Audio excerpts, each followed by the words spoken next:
కోరకై పరమ తండ్రి సోతుడు ప్రాణమిచ్చలే పాపి కోరకై ఇనుము సోదరా ఇంత వార్తను ఇనుము సోదరా ఇంత వార్తను దేవదేవుడే త్యాగమాయను దేవదేవుడే త్యాగమాయను ఓ దేవుడే దాయతో నన్ను వెదకి వచ్చగా ఓ దేవుడే దాయతో నన్ను వెదకి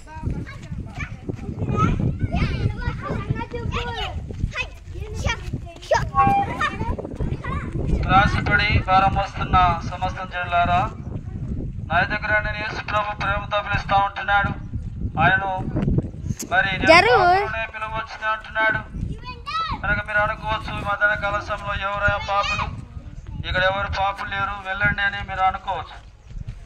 కనుక మానవుడు మరి నేను పాపంలో పుట్టినవాడు పాపంలో నా తల్లి గర్వం ధరించినదని దావీదు మహారాజు బైబిల్లో వ్రాయబడుతొచ్చింది.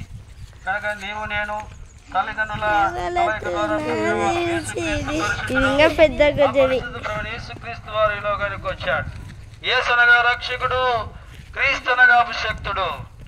నువ్వు పాపములో ఉంటే ఆయన నిన్ను రక్షించడానికి వచ్చాడు, ఆయనకు జీవం ఇవ్వడానికి వచ్చాడు.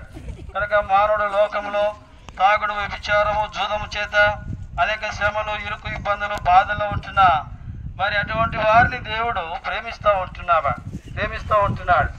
అటువంటి వారికి దేవుడు విడుదల కలిగించడానికే యేసుక్రీస్తు లోకానికి వచ్చాడు.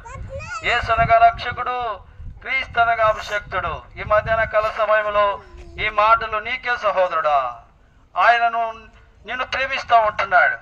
నువ్వు మరి ఎంత ఘోర పాపంలో ఉన్నా ఆయన నిన్ను ప్రేమిస్తూ ఉంటున్నాడు. నువ్వు తాగుతున్నావా, ఆయన నిన్ను ప్రేమిస్తూ ఉంటున్నాడు. కనుక ఈ విధంగా అప్పుల్లో, ఇరుకుల్లో, ఇబ్బందులు ఉంటున్నావా, ఆయన నిన్ను ప్రేమిస్తూ ఉంటున్నాడు. యేసుక్రీస్తునకు విడుదల కలిగించుటకై ఈ మధ్యాహ్న కాల సమయంలో ఆయన నిన్ను ప్రేమతో పిలుస్తూ ఉంటున్నాడు. నా కుమారుడా, నీ హృదయం నాకిమ్ము అంటున్నాడు.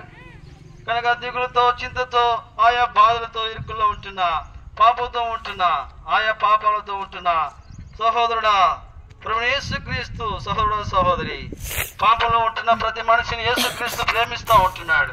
యేసుక్రీస్తు నిన్ను రక్షించడానికై, నీకు విడుదల కలిగించడానికై ఆయన నీ కొరకు మరి ప్రాణం పెట్టిన వాడుగా ఉంటున్నాడు. కనుక యేసుక్రీస్తు ఈ లోకంలో నీ కొరకు చేసిన మరి త్యాగము, ఆయన శిలువలో మరణించాడు. కాళ్ళలో మేకులు, చేతుల్లో మేకులు, తల మీద ముళ్ళకీటం, వీపంతా కొరడా దెబ్బలు. ఎందుకు అలాగా యేసుక్రీస్తు శిలువలో వేలాడడం జరిగింది?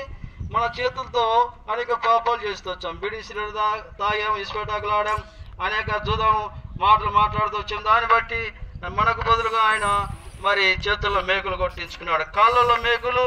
ఈ విధంగా కాళ్ళ ద్వారా అనేక కాని స్థలాలకు వెళ్ళాయి, దేవునికి అయిష్టమైన ప్రదేశాలకు వెళ్ళాయి. అందుకే మన కాళ్ళతో చేసిన పాపను బట్టి మనకు బదులుగా ఆయన కాళ్ళల్లో మేకులు కొట్టించుకున్నాడు.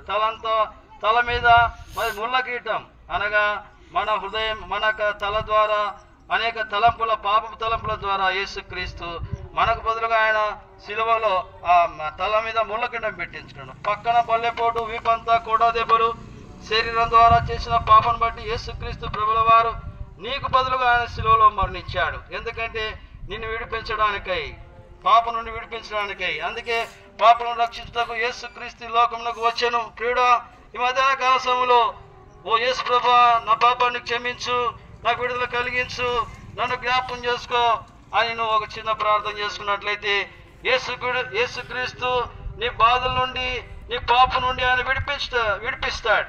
చిన్న ప్రార్థన, యేసు నన్ను రక్షించు.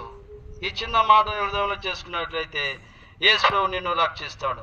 యేసు ప్రభు ఈ మాటలు దీవించగాక. మీ కొరకు ప్రార్థన చేస్తాం. మా ప్రియమైన తండ్రి, పరిశుద్ధమైన దేవా, మీ పాద స్తోత్రములు, విత్తబడిన వాక్యం నీరుగట్టి ఫలింపజేయండి. తిరిగి మందిరాన్ని వెళ్తున్నాం. మీ సహాయం కోరుకుంటూ యేసుక్రీస్తు పరిశుద్ధ నామములో స్తుతించి ప్రార్థించి అడిగి వేడుకుంటున్నాం తండ్రి.